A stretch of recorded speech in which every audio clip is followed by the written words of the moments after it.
Welcome my friend. आज हम लोग बात करेंगे जंगल के बीच में रह के the importance of the jungle and why I am going to be connected with you in the soul heart in the amidst of the jungle, और you can say the soul to soul connections. So यहाँ पर सबसे important जो है my dear friend वो ये है कि एक मेट्रोपॉलिटन लाइफ में, एक एसी चैम्बर में और एक वेल इक्विप्ड अपने हाउस में, बॉर्ड में आप बहुत कंफर्टेबल रहते हैं। बट एग्जैक्टली अगर आप इवोल्यूशन की बात करें, means what you call that means the evolution of human brain, और you can say the evolution of the man की अगर आप बात करते हैं, मानव विकास की बात करते हैं, मानव के मस्तिष्क के विकास की अगर बात करते हैं, तो डेफिनेटली आप ये मान के चलिए कि कहीं ना कहीं पर हम लोग एग्जैक्टली क्या हैं, हम लोग वाइल्ड ही हैं। मैं बात करना चाहता हूँ आज आप लोगों के साथ में इंटरेक्शन करना चाहता हूँ कि एक जंगल का एथिक्स क्या है एग्जैक्टली, और हमारा जो soul heart to heart connection है, या आप समझिए कि इस नेचर से जो कनेक्शन है हमारा, from the nature, for the nature, by the nature, exactly है क्या, और क्यों जरूरत पड़ रही है हमको बार बार इस चीज को समझाने की। So my dear friend, you know very well that wild and wilderness हमारा इनबॉर्न कैरेक्टर है एक्चुअली। अगर आप ह्यूमन इवोल्यूशन की बात करोगे, मानव विकास की बात करोगे, चाहे वो संस्कृति के आधार पर हो, चाहे वो आप ये मान के चलिए कि वो कहीं ना कहीं पर आपके जो सारे टेम्परामेंट का डेवलपमेंट है, या जो आपके जो ब्रेन का जो डेवलपमेंट है उसके ऊपर अगर आप डिपेंड करते हैं, तो वो सारी चीज़ें इंक्लूड होती हैं इन सारी चीज़ों में। अगर आप बात करेंगे तो डेफिनेटली अगर हम लोग नॉन कॉर्डेट्स की तरफ से को छोड़कर कॉर्डेट्स में अगर पाइसेस वाले ग्रुप में आए, जहाँ पे जो फिशेज आती हैं, जिसमें उसके बाद में आपका एम्फीबियन आ गया, देन रेप्टिलिया आ गया। I am going to some typical taxonomy, especially in case of the zoology. So अगर हम अपने ब्रेन का डेवलपमेंट देखेंगे तो अभी भी हम लोग में कहीं ना कहीं पर जो रेप्टिलियन ब्रेन है, जो सरीसृप मस्तिष्क है, वो आज भी विद्यमान है कहीं ना कहीं पर। The way we walk, the way we talk, जो हम लोग एक दायरा बनाते हैं, अक्सर आपने देखा होगा कि जो रेप्टाइल्स हैं वो अक्सर रेंग के चलते हैं, बिलों में रहते हैं। तो कहीं ना कहीं पर आप देखिए, अगर आप फिलोसॉफिकली, साइंटिफिकली, तो मैं बाद में बात करूंगा, एक फिलोसॉफिकल आंसर आपको यहाँ पर मिलता है। वो क्या मिलता है कि कहीं ना कहीं पर हम लोग अपना 70% जो है रेप्टिलियन ब्रेन ही यूज करते हैं। We are wasting our time in irrational और इम्प्रैक्टिकल गॉसिप्स, इरेशनल थिंग्स, ठीक है। और हम लोग वाइल्ड लाइफ एरियाज में, रिजर्व में हम लोग घूमने आते हैं। तो मैं एथिक्स की अगर बात करूंगा तो मोस्टली आपने देखा होगा कि the most of the people around the world or around the country are coming having the bottles, alcohol, smoking, हो हल्ला। तो कहीं ना कहीं पर हम लोग की जो नेचर है वो, और जो मैं बात कर रहा हूँ from the nature, by the nature and from the nature, जो विल्डरनेस आपके अंदर मौजूद है, उस अंदर की विल्डरनेस को आपको कनेक्ट करने की जरूरत है बाहर की विल्डरनेस से। ये जो पूरा ब्यूटीफुल मैग्निफिसेंट एटमॉस्फेयर है, बर्ड्स की आवाज है, एक जंगल का अपना एक फील है, जंगल का अपना एक ब्रीड है, जंगल का अपना एक सोच है, तो ये कहीं ना कहीं पर हम लोगों के अंदर ऑलरेडी इन्वॉल्व है। लेकिन प्रॉब्लम कहाँ पर आती है, जब आप किसी पर्टिकुलर चीज को आप में, आप ये मान के चलिए किसी पर्टिकुलर चीज को लेकर आप में स्टीफनेस डेवलप हो जाती है। स्टीफनेस का मतलब क्या हो गया कि आप बिल्कुल अपने को मोल्ड करना नहीं चाहते हैं, आप अपने एथिक्स को समझना नहीं चाहते हैं, और कहीं ना कहीं पर जो जो जंगल की चीजें हैं, जो जंगल की चीजें हैं, आप उसका वेलकम नहीं करना चाहते हैं, आप उसका सम्मान करना नहीं चाहते हैं। तो माय डियर फ्रेंड, मैं यही कहना चाहता हूं आपसे कि इस ब्लॉग को और इस स्पेशली इस लेक्चर को बनाने के पीछे मेरा मेन मोटो ये था कि एटलीस्ट जो हमारा नेटवर्क का कनेक्टिविटी है, इस आर्टिफिशियल कनेक्टिविटी से निकलकर आप एक नेचुरल कनेक्टिविटी को सोल हार्ट के साथ में आप कनेक्ट करिए।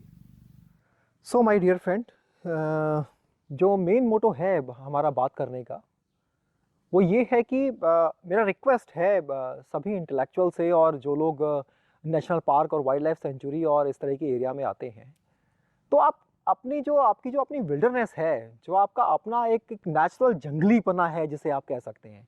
जैसे अगर आप कंपेयर करेंगे एक छोटे बच्चे को, उसका अगर आप डेवलपमेंट देखोगे, तो पहले वो सर उठाना सीखता है, फिर अपने को बॉडी के मूवमेंट को सीखता है, या आप ये मान के चलिए कि उसके हाथ पैर धीरे धीरे चलाना स्टार्ट करता है, फिर वो बैठना सीखता है, फिर वो घुटने के बल चलना सीखता है, फिर वो एक टाइम ऐसा आता है कि धीरे धीरे वो ट्रायल एंड एरर के थ्रू आपका क्या कहते हैं एग्जैक्टली वो दौड़ना भागना सीख जाता है।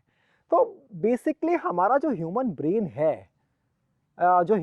है, हमारा, ये भी आप मान के चलिए कि इसका भी डेवलपमेंट वैसे ही होता है। और आपकी सारी एक्टिविटीज़ जो होती हैं वो एग्जैक्टली क्या है, वो सारी एक्टिविटीज़ आपका प्रोडक्ट है आपकी इनर थिंकिंग का, इनर साइकी का, इनहेरिटेंस कैरेक्टरिस्टिक फीचर का, इनबॉर्न कैरेक्टर का, इनेट बिहेवियर का।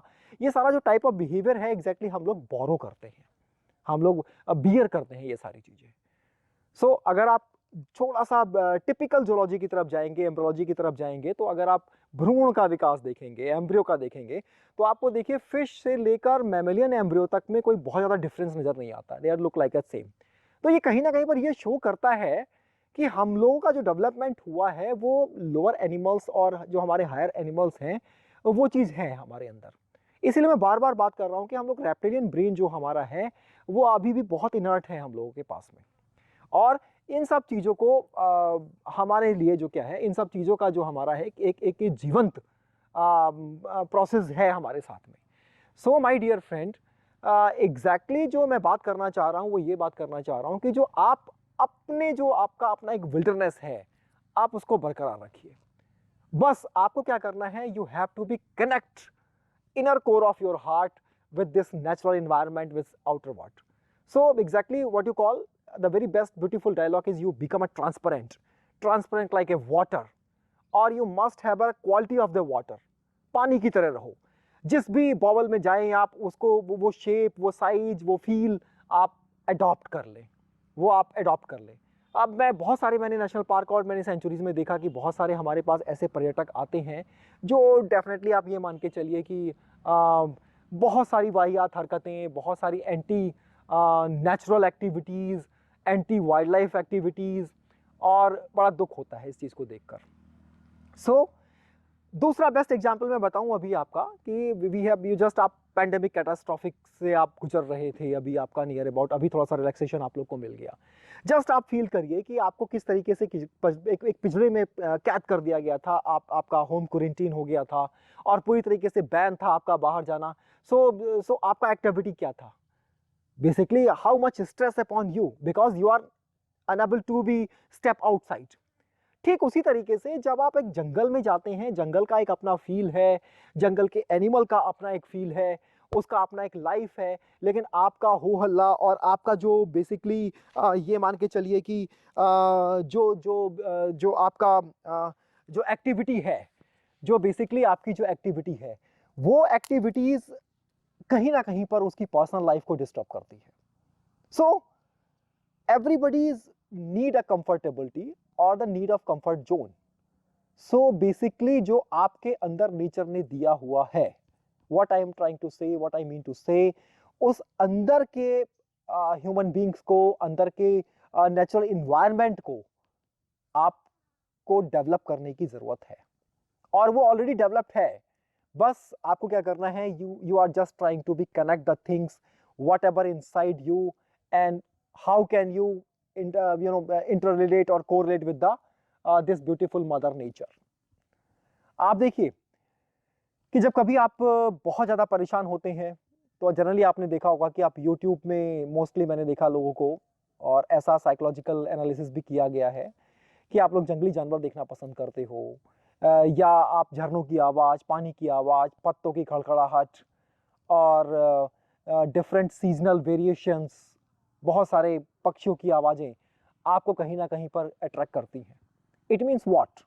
It means it is already inside your psyche, inside your brain, it is inborn characteristic feature, all things you have. Now my dear friends, the basic thing is that जो हमारा brain है ये बहुत typical है। Brain में एक system है जिसको आप लोग मान सकते हैं that is the coding and decoding system of the programs, right?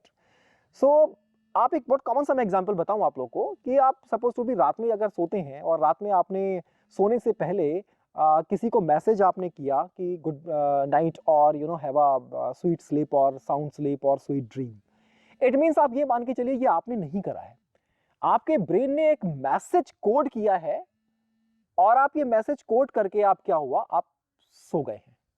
लेकिन आप सोए हैं, आपका ब्रेन नहीं सोया है, आपका ब्रेन वो आंसर मांगता है। तो आपने देखा होगा कि जनरली लोगों का सुबह उठने से पहले सबसे पहले जो हाथ है उनका वो मोबाइल को ही तलाशता है आंख बंद करते हुए। इट मीन्स व्हाट, कि ब्रेन ने जो एक्टिविटी कोड करी है अब उसके आंसर के लिए उसको डिकोड करना चाह रहा है, इसीलिए आपने एक्टिविटी करी। सो मैं यही कहना चाह रहा हूं कि जो आपके अंदर जो कोडिंग है, आपके अंदर जो विल्डरनेस का कोडिंग है, जो एक नेचुरल कोडिंग है, इस एनवायरनमेंट के प्रति जो अफेक्शन है, जो लगाव है, जो प्यार है, वो बरकरार है आपके अंदर। सिर्फ आपको एक जरूरत है कि जो आपके सेंसेस हैं, आईज हैं, जो आपके ईयर्स हैं, जो अच्छा सुनना चाहते हैं, अच्छा देखना चाहते हैं, सूदिंग चाहते हैं, सब चीज कंफर्टेबिलिटी चाहते हैं, सिर्फ आपको उसको इनहेंस करने की जरूरत है, जिसके लिए सिर्फ आपको एक सिंपल सा attraction, just love the nature, love the wilderness, love the wild animals, wild life movies, wild life discussions and so on. और एग्जैक्टली यही ग्राउंड है हमारी इन्वायरमेंटल सस्टेनेबिलिटी का और कंजर्वेशन का। क्योंकि जो कंजर्वेशन है बेसिकली दिस इज ये स्टार्ट होता है आपके हार्ड कोर से। जैसा मैं दूसरा एग्जांपल आपको दूं कि what is the definition of the pollution, so और you can say the what is the solution of the pollution. So I have a very beautiful dialogue that the solution of the pollution in the dilution, and there is no dilution for the solutions. It's a very funny dialogue. So very same thing कि there is two type of pollution. One is the mental pollution, and the environmental pollution. And environmental pollution basically is the product of mental pollutions. आप नैनीताल जा रहे हैं घूमने के लिए, आप बहुत अच्छे टूरिस्ट प्लेस पे जा रहे हैं जहाँ पे लिखा है कि आप स्वच्छता का ध्यान रखिए, आप सफाई रखिए, लेकिन कहीं ना कहीं पर आपने मूंगफली खाई और मूंगफली के छिलके आपने तालाब में फेंक दिए, आपने पानी का बॉटल जो है वो रिजर्व एरिया के आसपास में फेंक दिया, ठीक है, आपने बहुत सारे ऐसे रैपर्स हैं आपके जो बहुत सारे खाने की चीज़ें हैं जो यूजलेस हैं, उसके रैपर्स आपने ऐसी जगह पे फेंक दिए जहाँ पर जंगली जानवरों का आना जाना लगा हुआ है, कॉरिडोर है या इस तरह की एक्टिविटीज़ है, आपने हो हल्ला किया। तो एग्जैक्टली आप क्या कर रहे हैं, एग्जैक्टली आपके अंदर जो सीड डेवलप हो रहा है वो कंजर्वेशन का सीड नहीं है, वो एक इंटेलेक्चुअल पर्सन का सीड नहीं है, वो एक इंडियन सिटीजन का सीड नहीं है, वो एक गुड ह्यूमन बींग्स का सीड नहीं है, वो एक ऐसा सीड नहीं है जहां पर गॉड ने एक बेस्ट क्रिएशन दिया है, भगवान ने, ईश्वर ने, खुदा ने, अल्लाह ने जो एक बेस्ट क्रिएशन दिया है, किस फॉर्म में दिया है, आप मान के चलिए कि मानव के रूप में दिया है, एक ह्यूमन बींग्स के रूप में दिया है। तो कहीं ना कहीं पर हम लोग क्या करते हैं, अपने अंदर एक डिजीज पैदा करते हैं, चाहे वो मेंटल हो, चाहे वो सोशल हो, चाहे वो पर्सनल हो, चाहे वो प्रोफेशनल हो। क्लियर? कैसे करते हैं? अब डिजीज एक वर्ड आता है सपोज टू बी डिसईज, अगर आप डिजीज का स्पेलिंग देखेंगे तो it is what is that disease, something is not ease called disease.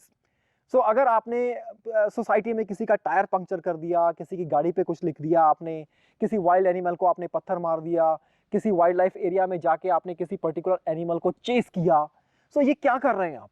Exactly आप कहीं ना कहीं पर अपना जो आपका जो इजीनेस है, जो आपका एक नेचुरल फिजियोलॉजिकल और नेचुरल इजीनेस है, आप उसको हिट कर रहे होते हैं। तो कहीं ना कहीं पर आपके अंदर एक पॉइजन एक्यूमुलेट होगा जो कहीं ना कहीं किसी ना किसी फॉर्म्स में एक हैवॉक, एक बॉम्ब और एक नेचुरल कहना चाहिए कैलामिटीज और एक कैटास्ट्रॉफिक कंडीशंस जो है वो लेके इन फ्यूचर डेफिनेटली आएगा। Clear? The best example is still we are in a same phase of the COVID pandemic, that what we had sowed and what he had yielded, हमने क्या बोया और हम क्या काट रहे हैं। जस्ट अनदर एग्जांपल कि हमने किस तरीके से हमने वाइल्ड लाइफ को डिस्टर्ब किया है। तो कंजर्वेशन का जो सीड है वो बेसिकली एक सॉल्यूशन है, और ये सॉल्यूशंस आपके सबसे पहले एनवायरनमेंट में ना जाके आपका जो इंटरनल एनवायरनमेंट है, आपका जो साइकोलॉजिकल एनवायरनमेंट है, आपका जो हार्ट का एनवायरनमेंट है, आपका जो ब्रेन का एनवायरनमेंट है, ये एग्जैक्टली वहां से डेवलप होगा इसका सीड्स। अदरवाइज दूसरा बेस्ट एग्जांपल अगर मैं आपके सामने लूं तो देखिए मेरे हाथ में एक ये स्टिक है जो कि बहुत स्टिफ है। इसी तरफ अगर मैं आपके सामने दूसरा एग्जाम्पल लेता हूं, सपोज टू बी एक प्लांट का एग्जाम्पल लेता हूं, ये देखिए आप, ये this is very flexible, means कहीं ना कहीं पे नेचर ने इसको फ्लेक्सिबिलिटी दी है। ये कहीं ना कहीं पे हवा, पानी, food, light, temperature, water, soil और फर्टिलाइजर्स, ये उससे कनेक्ट कर रही है। लेकिन ये जो डेड लीफ है, इसका कनेक्शन कहीं से भी नहीं है। देखिए, it is easily breakable, because टूटता वही है जो स्टिफ होता है। इसमें कहीं ना कहीं पर ये मान के चलिए कि इसमें कहीं ना कहीं पे सोल कनेक्शन नहीं है एनवायरनमेंट के साथ में, तभी ये मृत है। सो माय डियर फ्रेंड, मैं आपसे यही रिक्वेस्ट करना चाहता हूं कि आप अपने अंदर जो एक जीवित प्राणी है, और सर्वांगीण रूप से सब तरीके से, mentally, physically, psychologically, ethologically, personally, socially, उसको आप जिंदा रखिए। और जब वो जिंदा रहेगा तो कहीं ना कहीं पर कंजर्वेशन का सीड, कहीं ना कहीं पर जो वाइल्ड लाइफ स्ट्रेटजीज हैं, वाइल्ड लाइफ के प्रति जो प्रेम है, एनवायरनमेंट को बचाने का जो एक मुहिम है, ये आपके अंदर जीवित रहेगा। और ये सारी चीजें आपको कहीं ना कहीं पर एक पॉजिटिविटी की तरफ ले जाती हैं, और हमको बार बार सस्टेनेबिलिटी के लिए और बार बार इन्वायरमेंटल सस्टेनेबिलिटी के लिए बात करने की जरूरत नहीं पड़ेगी।